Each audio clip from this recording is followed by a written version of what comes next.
까지 믿음과 기도로 갑시다라는 제목으로 오늘 말씀을 나누겠습니다. 오늘 본문 44편은 탄식시입니다. 탄식시인데 이 국가적인 탄식, 이 교회적인 탄식, 굉장히 큰 탄식시에 속합니다. 42편, 43편이 다 개인적인 탄식시라고 그러면 이 44편은 국가적인 재난, 민족적인 재난 가운데 시편 기자가 탄식하고 있는 내용입니다. 이 큰 탄식이 어떻게 이루어졌는지 생각하시면서 오늘 말씀을 들으시면 많은 이해가 될 줄로 믿습니다. 아멘. 우리가 이제 살아가면서 반드시 겪는 것이 있죠. 누구나 다 겪습니다. 이것이 무엇이냐? 아주 즐겁지는 않아요. 고난입니다. 고난. 이 고난을 우리는 반드시 겪습니다. 이 고난은 내 삶 가운데 내가 짊어지고 가요. 지금도 그 고난을 짊어지고 계신 분들 계시죠? 이 고난은 누구나 다 겪는다는 것입니다. 그런데 이 고난은 한 단계 한 단계 가면 갈수록 더 높아진다는 것입니다. 아주 세다는 것이에요. 그래서 우리는 어떻게 합니까? 믿음과 현실 사이에서 기도하는데 이것이 흔들리기 시작해요. 이 고난이 그리고 아무런 나아질 수 있는 기미가 안 보이기 때문입니다. 그래서 우리는 어떻게 합니까? 하나님께 부르짖습니다. 우리는 날마다 하나님께 부르짖어야 될 줄 믿습니다. 이렇게 부르짖는데 하나님은 아무런 반응과 응답이 없다는 것이에요. 사람 한장하죠. 아주 어렵습니다. 그래서 시편 42편 5절 10절에 보시면 어찌하여 하나님이여 계속 나와요. 그리고 시편 43편 2절 5절에도 이런 하나님 어찌하여라고 하는 것이 계속 반복되고 있습니다. 오늘 시편 44편도 똑같아요. 총체적인 난국에 서 있습니다. 이 시편 기자는. 그렇게 삶이 힘들다는 것입니다. 그래서 우리는 어떻게 합니까? 이렇게 부르짖고 기도하는 가운데서도 하나님께서 아무런 반응을 하지도 않고 어떤 기미도 안 보이고, 그래서 우리는 현실과 믿음 사이에서 이제 깊은 탄식으로 들어갑니다. 내 믿음이 흔들려요. 내가 그동안에 믿고 의지했던 이 하나님이 정말 이제 잠잠하시구나, 나를 떠나셨구나, 이렇게 반응이 없으실까? 하나님은 도대체 지금 무엇을 하시는 건가? 깊은 탄식으로, 한숨으로 내 삶을 더 힘들게 하나님께서는 몰아가신다는 것이죠. 그래서 그렇게 좋던 나의 믿음과 신앙이 이제 슬슬 그 믿음의 뿌리가 흔들리기 시작합니다. 아주 어렵다는 것이에요. 이 믿음과 현실은 전혀 딴판입니다. 우리가 생각하는 것이 그렇게 어려워요. 상황과 조건들을 보면 어깨에 짐은 더 하나씩 올려지고, 가정은 힘들어지고, 사업은 힘들어지고, 나아질 기미는 전혀 안 보이고, 이래서 우리가 탄식하고 믿음이 흔들리고, 또 삶의 끝자락까지 하나님께서는 몰아붙이게 됩니다. 하루하루 현실이 너무 고통스럽다는 거예요. 견디기 쉽지 않을 정도로 살아서 무엇하나 이제 현실을 눈앞에 보게 되죠. 이것을 직면하게 된다는 것입니다.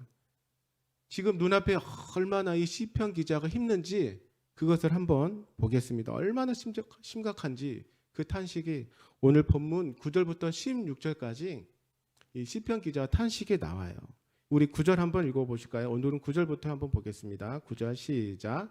그러나 이제는 주께서 우리를 버려 욕을 당하게 하시고 우리 군대와 함께 나아가지 아니하시나이다. 하나님께서는 이스라엘을 버리셨어요. 하나님의 백성을.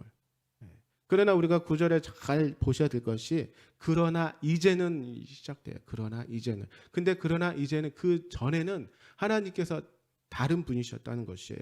그래서 1절부터 8절까지는 하나님이 어떠한 하나님이셨냐, 하나님의 은혜와 그 구원으로 이스라엘 백성을 승리의 하나님, 도우시는 하나님, 은혜의 하나님이셨다는 것이에요. 그러나 9절부터는 그러나 이제는 그래서 이렇게 반전이 시작되는 거예요. 그러나 이제는 하나님이 그러한 하나님이 아니라는 거예요. 그 전까지 은혜의 하나님, 내가 기도하고 부르짖을 때 언제든지 하나님께 응답해 주셨던 그 하나님이, 나를 도와주셨던 하나님이 지금은 아니라는 것이에요. 그러나 이제는 현실입니다. 현실. 하나님은 이스라엘을 거절하셨어요. 왜 하나님은 이스라엘을 거절하였을까요? 하나님을 배반했습니다. 그 언약의 길에서 벗어나서 우상을 섬기고 하나님의 말씀을 저버렸어요. 그 말씀과 점점 멀어져 가고 있는 것이에요. 그래서 하나님은 이스라엘을 거절합니다. 언약을 배반하고 하나님을 멀게 하고 우상을 숭배하고 내 좋은 곳만 쫓아갔던 것이죠. 그래서 지금 현실은 환난과 고난으로 가득 차 있습니다. 이제 무엇이 시작이 됩니까? 고난의 시작이에요. 고난의 시작. 그래서 이 고난의 시작, 그 결과들이 어떻게 진행됩니까? 우리 10절 한번 읽어보시겠습니까? 시작. 주께서 우리를 제적들에게서 돌아서게 하시니 우리를 미워하는 자가 자기를 위하여 탈취하였나이다. 군대가 패하고 약탈당해 하죠. 이제는 공격이 들어옵니다. 적들에게 내가 가지고 있는 모든 것들을 다 빼앗겨요. 수탈당합니다. 유린당합니다. 그리고 11절에 보면 더 기막힌 말씀이 있어요. 11절 말씀 시작. 주께서 우리를 잡아먹힐 양처럼 그들에게 넘겨주시고 여러 민족 중에 우리를 흩으셨나이다. 우리를 잡아먹힐 양처럼 맹수에게 그 앞에 우리를 잡아먹으라고 하나님이 우리를 턱 갖다 놓습니다. 도살장에 끌려가 이 양처럼. 얼마나 그 삶이 힘들겠습니까? 내가 언제 잡혀 먹일 줄 모르는 그 상황. 그리고 민족들 가운데 흩으셨어요. 이것은 전쟁 포로로 끌려가게 만들으셨다는 것입니다. 누가요? 하나님께서. 하나님께서 이렇게 고난과 시험과 환난을 그 백성들을 몰아가신다는 것입니다. 이스라엘은 그러면 어떻게 됩니까? 우리는 어떻게 되겠습니까?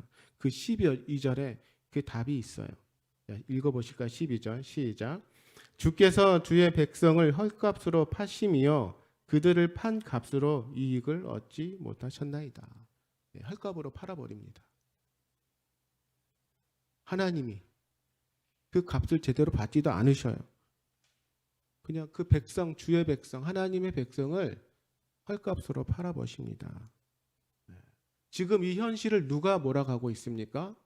하나님이 몰아가고 계신다는 것이에요. 헐값으로 자기 백성을, 내가 그렇게 믿고 있던 하나님을, 의지했던 하나님을 팔아버리신다는 것입니다. 넘겨버려요. 헐값으로. 이익도 이윤도 안 남기시고.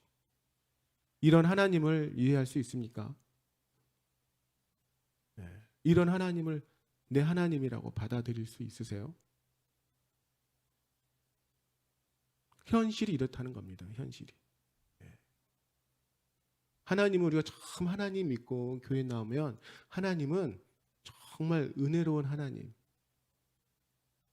그때마다 기도해 주시고 알게 해주시고 깨닫게 해주죠.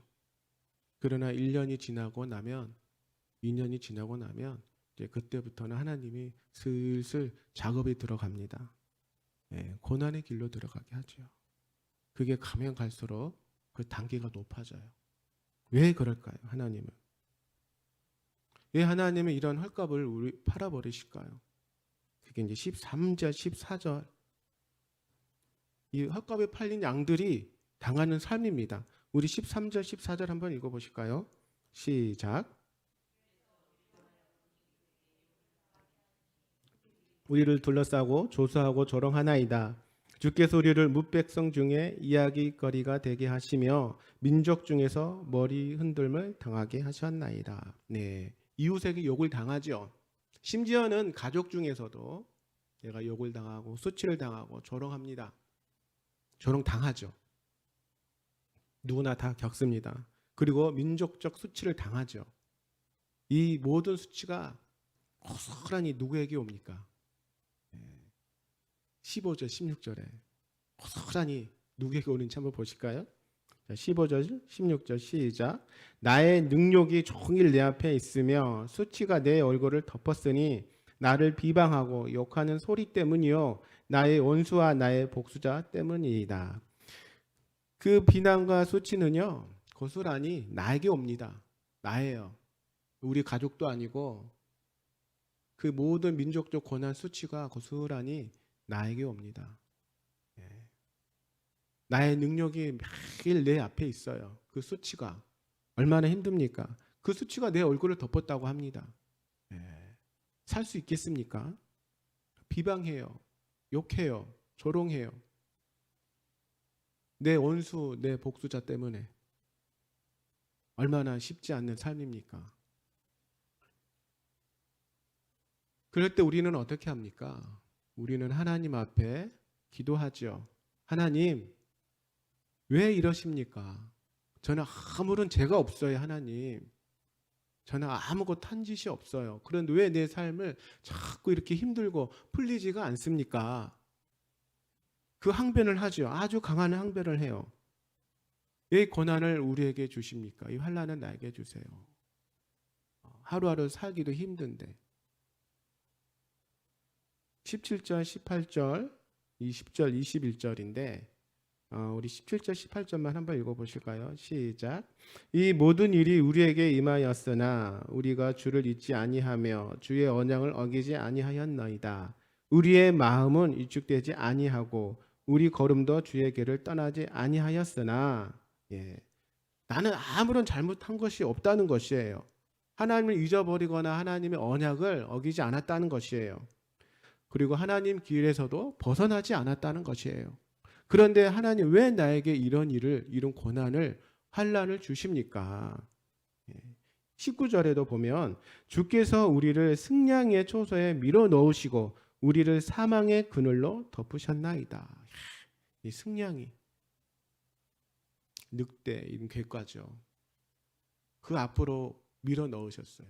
나를 고난의 앞에, 이 사망의 앞에 그늘로 덮었다고 얘기합니다. 얼마나 힘들겠어요. 이 삶이 현재, 이 현실이. 우리의 마음을 하나님 잘 알고 있지 않아요? 내가 하나님 어떻게 살았고 내가 하나님 앞에 어떤 예배의 삶을 드렸는지 하나님 누구보다 더 잘 알고 있지 않으십니까? 그 말씀이 21절 말씀이에요. 우리 21절 말씀 한번 읽어보실까요? 시작. 하나님이 이를 알아내지 아니하였으리까 무릇 주는 마음의 비밀을 아시나이다. 하나님 다 알고 계시잖아요. 내 마음과 내 상태, 내가 주를 향한 나의 마음을 하나님 누구보다 더 잘 알고 계시지 않습니까? 그런데 왜 나에게 이렇게 고난과 나를 먹잇감으로 승냥이 앞에 밀어 넣으십니까? 얼마나 답답하겠습니까? 얼마나 힘들겠어요? 이 시편 기자는 지금 현재 이 삶을 살고 있는 하나님의 백성들은 얼마나 힘들겠습니까? 시편 기자는요 새로운 고백을 하게 돼요. 이제는 어떤 고백을 합니까? 22절 한번 읽어보실까요? 시작. 우리가 종일 주를 위하여 죽임을 당하게 되며 도살할 양같이 여김을 받았나이다. 보세요. 날마다 주님 때문에 도살당한다고 해요. 죽는다는 것입니다. 날마다 하루하루가 숨 쉴 틈이 없어요. 아주 이 고난의 단계가 한 단계 한 단계 가면 풀려야 되는데 이게 우리가 생각하는 일반적인 상식이고 정서인데 가면 갈수록 하나님은 승량이 때 그 죽음 앞에 나를 더 가까이 밀어 놓는다는 것입니다. 얼마나 힘듭니까? 제가 여기서부터 하고 싶은 말씀이에요. 드리고 싶은 말씀. 하나님은 왜 이렇게 우리를 고난의 삶으로 이끌어 가실까? 고난의 삶. 왜 이렇게 풀리지 않는 삶으로 나를 이끌어 가실까? 우리의 삶은 정확히 말씀드리면 내 삶은 왜 이렇게 꼬일까? 고난은요 우리를 이끌어 갑니다. 무엇으로 이끌어 가냐? 성숙한 단계로 우리를 이끌어 가요. 성숙한 단계. 하나님은 지금 그것을 우리에게 바라시고 있는 것입니다. 이 성숙은 반드시 우리가 통과해야 될 과정이에요. 그런데 이것을 그냥 꽃길로만 걸어서는 안 돼요. 이 고난이라고 하는 그 길로 가야 성숙이 온다는 것입니다.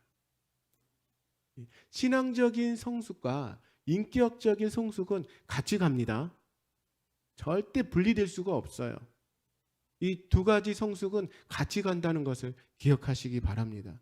신앙적인 성숙은 인간적인 성숙과 떨어져서 생각될 수가 없어요. 이 두 가지를 하나님은 우리에게 요구하시는 것이죠. 이 고난을 통해서, 이 환난을 통해서 하나님은 우리를 성숙하게 만들어 가는 것입니다. 내 인격이 하나님의 백성으로서 그것을 몰아가요. 아주 너덜너덜하게 만드십니다. 결국 누구를 보겠습니까? 하나님을 보게 돼요. 이 신앙이 성숙해진다는 것은요, 인격이 성숙해진다는 것은 무엇을 말하느냐? 내가 너그러운 사람이 돼요. 너그러운 사람. 하나님은 이것을 우리에게 요구하세요. 너그러운 사람. 모든 것을 다 품을고 그것을 담을 수 있는 사람. 그것을 하나님은 요구하셔서 오늘도 우리를 그 죽음의 문 앞까지 밀어 넣으신다는 것이에요. 얼마나 하나님 우리를 사랑하셨으며, 그리고 나의 어떠한 계획을 가지고 계시길래 그러한 삶의 끝자락으로 몰아넣으시는지 기도해 보시기 바랍니다. 이 너그러운 사람은요, 어떠한 고난 속에서도 흔들리지가 않는 사람. 지금 내 삶 가운데 어떤 고난과 풍파가 내게 밀려와도 너그러이 그것을 품을 수 있는 사람이에요. 그러나 현실은 미치겠는 거죠. 그래도 우리는 하나님 바라보고 기도하며 나가야 된다는 것이에요. 왜냐하면 하나님은 하나님의 사람으로 나를 지금 만들고 계세요. 다듬고 계세요. 우리 이런 말을 하죠. 하나님께서는 그 사람의 성격대로 역사하시고 만들고 응답하신다는 것. 그런 것 같아요. 저는 보시는 바와 같이 성격이 아주 잔잔해요. 인정 안 하신 분도 계시겠지만, 근데 지금까지 하나님이 저에게 역사하시는 이 손길을 보면 아주 잔잔하게 말씀하세요. 기다리시고 인내하시고 제 성격에 맞게. 저는 막 몰아붙이고 급하게 하는 거를 제일 싫어하거든요. 하나님도 그렇게 저에게 말씀하세요.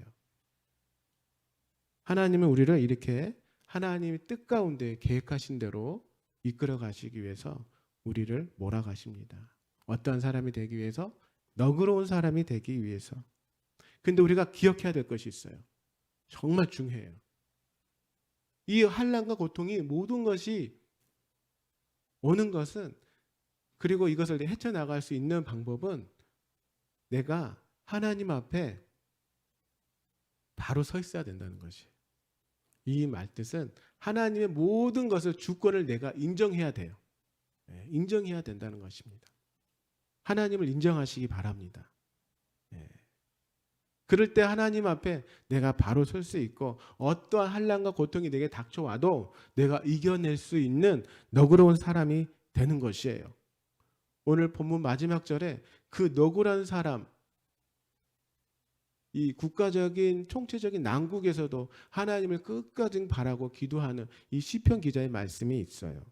23절, 26절인데 한번 우리 25절, 26절만 한번 읽어보겠습니다. 시작. 우리 영혼은 진토 속에 파묻히고 우리 몸은 땅에 붙었나이다. 일어나 우리를 도우소서. 주의 인자하심으로 말미암아 우리를 구원하소서. 끝까지 26절 보십시오. 일어나 우리를 도우소서. 주의 인자하심으로, 하나님의 크신 사랑, 그 사랑으로 끝까지 도우소서. 이게 너그러운 사람이에요. 끝까지 하나님 의지하는 사람입니다.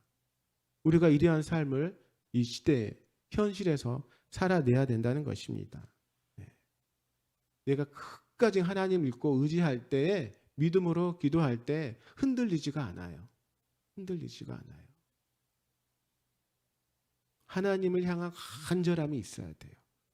오늘도 그 간절함으로 하나님께 부르짖기 바랍니다. 이 그리스도인, 하나님을 믿는 백성들은요, 이 과정, 이 고난의 길을 반드시 겪으셔야 돼요. 누구나 다 남편으로부터, 아내로부터, 가정으로부터, 이 세상으로부터, 어떤 관계 속에서도 이 모든 고난이 온다는 것이에요. 시기와 때는 그 사람마다 다 틀리겠지만 누구나 이것을 다 겪어내야 된다는 것이에요. 성숙으로 가는 과정이기 때문에 이것이 한번 딱 지나가면 이제 끝났구나. 그것이 아니에요. 이 과정은 계속됩니다. 평생 내가 싸워야 할 싸움이에요. 긴장의 끈을 놓치지 마시기 바랍니다. 끝까지 그 주님 앞에 기도하시고 주님 앞에 엎드리시고 늘 하나님의 그 주권을 신실하게 믿고 의지하시기 바랍니다. 우리 각자가 짊어져야 할 이 십자가의 무게예요. 십자가의 무게. 굉장하죠. 십자가의 무게. 그 십자가의 무게가 이 사순절 기간 가운데 우리는 지금 지나가고 있어요. 어제부터 시작이었죠. 제 수요일. 우리의 죄를 위해서 죄를 우리 이마에 십자가를 표시하고 그리고 지금 가고 있는 것이죠. 이 십자가의 무게. 이 십자가의 무게를 잘 견디시기 바랍니다. 남 탓할 것도 아니고 내가 그것을 짊어지고 가야 돼요. 내가. 이 사순절 기간에 이 십자가의 무게를 예수님과 함께 걸어가 보시기 바랍니다. 왜 나에게 이런 탄식, 한숨, 이 고난과 환난이 내 삶에 큰이지 않는가? 예수님께 물어보세요. 묵상하시면서 반드시 응답해 주십니다. 우리가 이렇게 환난과 고난을 겪어가면서 우리가 깨닫는 것이 있습니다. 이 고난을 통해서 우리는 하나님을 더 깊이 만난다는 것이에요. 하나님은 그것을 말씀하고 싶으신 거예요. 고난 가운데 내가 너덜너덜해지는 내 삶 가운데 내 정신 가운데에 나를 좀 더 깊이 만나고 대화하고 그 사랑 안으로 나를 초대하는 것이에요. 이 고통의 한복판에서 우리가 진정으로 하나님께 감사할 수 있어야 됩니다. 감사할 수 있어야 돼요. 감사하시기 바래요. 어찌하든지 감사하시기 바랍니다. 그 감사의 고백대로 하나님께서는 다 응답해 주십니다. 내 삶의 여정, 이 십자가의 무게를 쥐고 갈 때 포기하고 싶을 때가 있어요. 그냥 다 내려놓고 떠나가고 싶을 때가 있어요. 또 영적인 기복, 믿음이 흔들릴 때 얼마나 힘듭니까? 어떤 날은 기도도 잘 되고 찬양도 잘 나오는데 오늘은 기도도 안 나오고 하나님도 부르고 싶지도 않고 그냥 거기만 푹 숙이고 있고 그리고 영적인 기복이 있다는 것이에요. 아무리 부르짖고 기도해도 기도해서 무엇하냐? 교회 가서 무엇하냐? 이 추운 날 새벽 기도에 가서 기도해서 무엇하냐?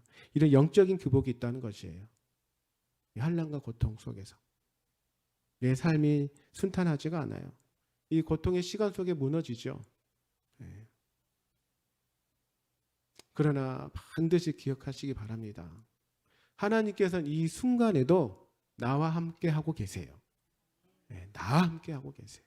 그것을 하나님 보고 계시고 듣고 계시고 나를 붙들고 계세요. 노고로운 사람으로 만들기 위해서 하나님 더 깊은 체험으로 인격적으로 하나님 만나기 위해서 하나님은 그 길을 인도하신다는 것이에요. 환경과 상황 속에도 하나님은 나와 함께 하신다고 하는 그 약속을 꼭 붙드시기 바랍니다. 예, 내가 붙잡아야 돼요.